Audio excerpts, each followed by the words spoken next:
Olá, amigos! Essa semana eu vi um vídeo muito legal do Pietro Fittipaldi fazendo uma análise técnica da volta de qualify dele na Indy 500. E isso me deu a ideia de fazer um comentário, tipo um react, mas não é bem um react, onde eu vou dar uma aprofundada mais técnica falando dessa volta que ele deu, ao mesmo tempo que eu vou fazer comparações entre automobilismo real e virtual. Bora lá? Bom, vou começar aqui o vídeo dele e aí eu vou pausando e falando algumas coisas que eu achar importante, ok? Vamos lá, até é bom trazer essa experiência dele para vocês, você ver como é que o negócio não é fácil. Então, estamos aí na fila para sair para a classificação. Nesse momento, cara, o meu batimento do coração tá no máximo, 180. E fisicamente eu não tô fazendo nada, mas pela adrenalina, seu coração tá acelerado. Quando aquele cara lá me dá o sinal, que é o meu mecânico Steve, para sair, ele aponta, engata a primeira marcha, ele faz assim, que tá na hora de sair, que é minha vez para classificar. Temos essa volta e mais uma para aquecer. Então nesse momento aí agora o motor não está a 100%, ele está num modo conservador. Interessante. No automobilismo virtual você tem uma volta, tanto que a gente tem uma estratégia para sair de uma maneira que você já saia acelerado e já chega da reta dos boxes dando tudo. Tem uma maneira de sair legal para você não aquecer demais os pneus. E não temos duas, temos uma volta. E até aqui, lá, é sair acelerado, nada de mapa econômico e tal. Tá? Então é pauleirinha. Mas a meta é quando você sair do box, você tá 100% no acelerador por 5 voltas. Entendeu? Incluindo essa volta de aquecimento.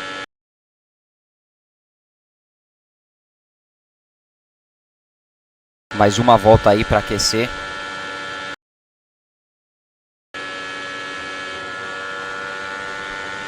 Agora não sei se vocês notaram, mas o motor começou a acelerar um pouco mais, então ele está 100% de potência. É o nosso mapão. Para classificação, os motores da Indy, eles ganham 100 cavalos a mais, para você ter uma ideia da velocidade, é muito 100 cavalos. Na verdade, ele exagerou um pouco, tá? Hoje, a diferença entre a configuração de quali, que é a mesma configuração de circuitos de rua e oval curto, que usa 1.5 bar de pressão de turbo, está em torno de 750 cavalos. Eu vou falar isso daqui a pouco. Em corrida, os ovais longos, ou seja, os super speedways, neste caso, esse ano teremos apenas Nashville e Indianápolis, a configuração de pressão de turbo é 1.3 bar, que dá em torno de 690 cavalos, ou seja, eu estou falando de 60 cavalos de diferença. Talvez 70. Não é 100, como ele falou, mas ainda assim uma diferença bem sensível, até porque nós estamos falando aí em torno de 10% de potência. Mas não são 100 cavalos que ele mencionou, são 60 a 70. E estamos aí para começar a nossa primeira volta da classificação, chegando a 385, 390 km por hora no final da reta. Outro detalhe interessante, comparando o real e o virtual, por exemplo, eu falei que no real essa velocidade está atingindo 385, 390 km por hora, bate com os 750 cavalos que eu havia calculado. O virtual, no caso o iRacing, ele ainda está com os dados de anos atrás. Então a velocidade que você bate no fim da reta oposta com a configuração de que nós estamos de pista agora, e eu até vou falar isso daqui a pouco em respeito também, é 378. Se você começar a fazer uma comparação disso, você vai ver que a potência que temos hoje no virtual ainda são os antigos 700 cavalos em configuração de 1,5 bar de pressão.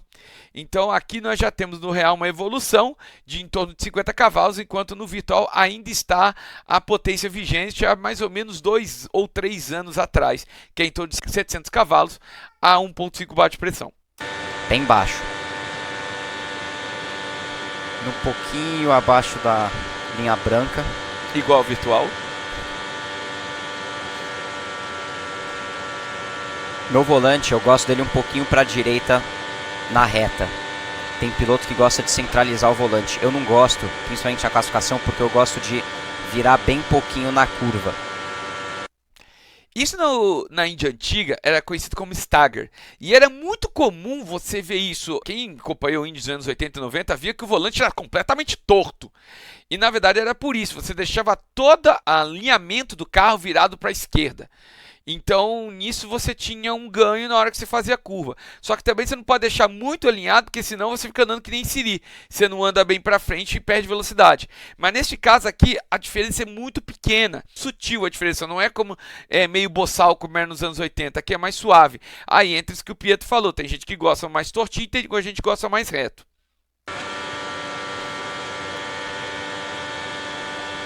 Eu não gosto da sensação no oval de ter que virar muito.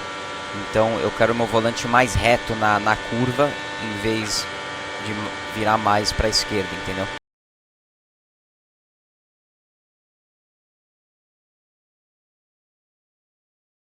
Volta 3 e 4 são as mais difíceis, porque o pneu, a performance do pneu começa a piorar. E o seu carro começa a escapar de frente e também a traseira. Aí você começa a se aproximar mais no muro de fora. Isso é legal explicar o seguinte: isso realmente acontece e é porque o pneu traseiro direito é o mais crítico do Indy. Então você tem que trabalhar para que você tente minimizar ao máximo o esforço no pneu traseiro, para assim você diminuir o ganho de temperatura que ele tem, para assim você conseguir trabalhar mais próximo da faixa ideal do pneu. A faixa ideal do pneu Firestone da Indy está entre 95 e 110 graus, ou seja, se você está dentro desse patamar, você está atingindo o ideal de aderência desse pneu. Se você passa disso, não significa que você vai perder ele totalmente, mas a cada grau que você ganha, além daqueles 110 graus que a gente comentou inicialmente, você perde aderência. Mas não é uma perda linear como fosse um gráfico em linha reta, não. A perda é exponencial, ela é geométrica. Então, a cada grau que você vai ganhando, a perda é maior do que o grau anterior, ou seja, o quanto teu pneu patina vai aumentando ainda mais a cada grau que passa. Então, o trabalho que o piloto tem que ter, isso vale tanto real quanto virtual, é você fazer com que esse gradiente de ganho que você tem durante as 4 voltas seja o menor possível, para que você chegue na última volta com a temperatura mais fria possível no traseiro direito e dessa forma você consiga fazer as curvas de melhor forma, tendo menos esse efeito que o Pietro falou, ao mesmo tempo que você consegue tirar tempo disso.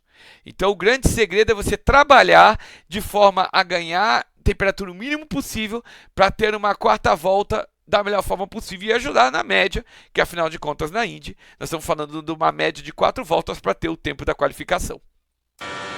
E aí é quando o risco realmente sobe, porque você está escorregando com o carro, mas na sua cabeça está falando, cara, eu preciso manter pé embaixo para finalizar a classificação.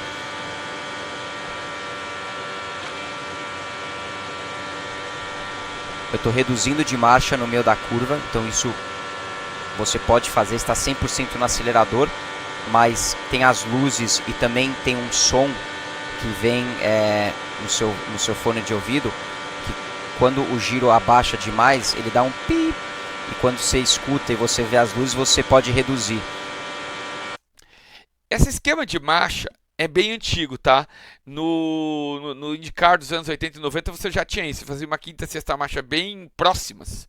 E aí, com isso, você fazia uma quinta marcha de força e uma sexta marcha para você ter o overdrive. Ou seja, você dificilmente bate limitador com a sexta marcha, exceto em vácuo. Inclusive, o IR07 tinha muito disso. Você via isso muito acontecendo. Que em quinta marcha, você batia muito limitador, você jogava a sexta, ele só batia limitador quando chegava no limitador, quando você estava em vácuo. Mas aqui no quali é diferente, porque você vai usar a quinta marcha para você superar a resistência ao aumento da curva. Enquanto isso, quando o teu carro está retinho, andando muito bem, você mete a sexta marcha para ele chegar perto dos 12 bpm lá no final da reta. É outra maneira de você tentar maximizar a força dessas marchas para você ter algum ganho de tempo.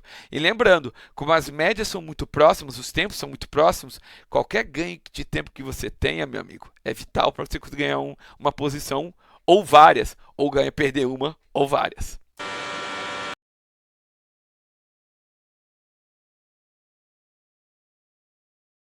Ah, eu não sabia sobre aquele videozinho pip que ele tem quando avisa que é a hora de você baixar a marcha. É uma estratégia interessante, porque você não precisa ficar olhando o contador de giros o tempo todo. Última volta. Agora que o negócio fica tenso mesmo. Tentando segurar o carro. E a gente teve que diminuir carga aerodinâmica para tentar ganhar mais velocidade, porque o nosso carro naturalmente não tinha uma velocidade boa, entendeu? Isso é um detalhe interessante que no quali da Indy 500 da Vitol Challenge, que a gente trabalhou para esportes Indy 500, eles fizeram um servidor onde você tinha muito vento empurrando o carro na 3. Então, eu tive que trabalhar com o pessoal um setup onde a gente teve que trabalhar com mais asa e até um pouco daquele gurney, aquele wicker que você coloca nessa traseira, com o intuito de você ter sustentação aerodinâmica para conseguir fazer a curva 3, já que na curva 3 você tinha uma situação seguinte: na reta oposta você era empurrado pelo vento, mas na curva 3 você era empurrado para fora. Então você precisava ter pressão aerodinâmica para manter o carro no chão e conseguir fazer isso da melhor maneira. E isso que o Pietro falou é um negócio que você trabalha num certo compromisso. Se por um lado você não pode trabalhar com a asa muito alta, senão você perde velocidade final, por outro lado você também não pode trabalhar com a asa muito baixa, porque além de você não fazer a curva, pode acontecer isso, mas pode acontecer também de você fazer a curva, mas você fazer a curva perdendo muita velocidade durante a curva, porque você tem a resistência ao rolamento trabalhando contra e você tem menos sustentação aerodinâmica para manter teu carro no chão. E ele acaba levantando um pouco e isso também traz uma perda de velocidade. Então chega um ponto que não adianta você baixar a asa demais, porque você vai começar a perder por causa dessa situação de ter asa menos. Você perde muita velocidade na curva. Aí não adianta nada, você perde muita velocidade na curva e você não vai conseguir retomar aquilo. Você vai chegar no final da reta com a mesma velocidade que você chegaria com um pouco mais de asa. E aí você perde porque você acabou perdendo demais na curva. Entende, porém? Então trabalhar com esse compromisso é muito importante nessa classificação da Indy 500. Que afinal de contas, como vocês veem, é pé embaixo a volta inteira, né?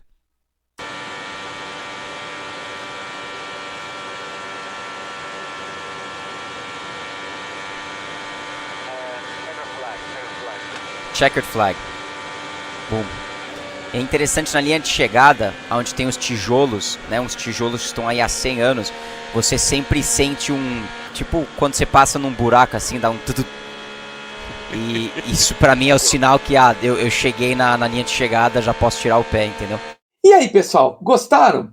Se gostaram, curtam e compartilhem com os amigos. Tem uma dúvida? Um comentário? Joga aí nos comentários, a gente vai ler e vai responder com toda certeza, tá bom? Um grande abraço e até a próxima!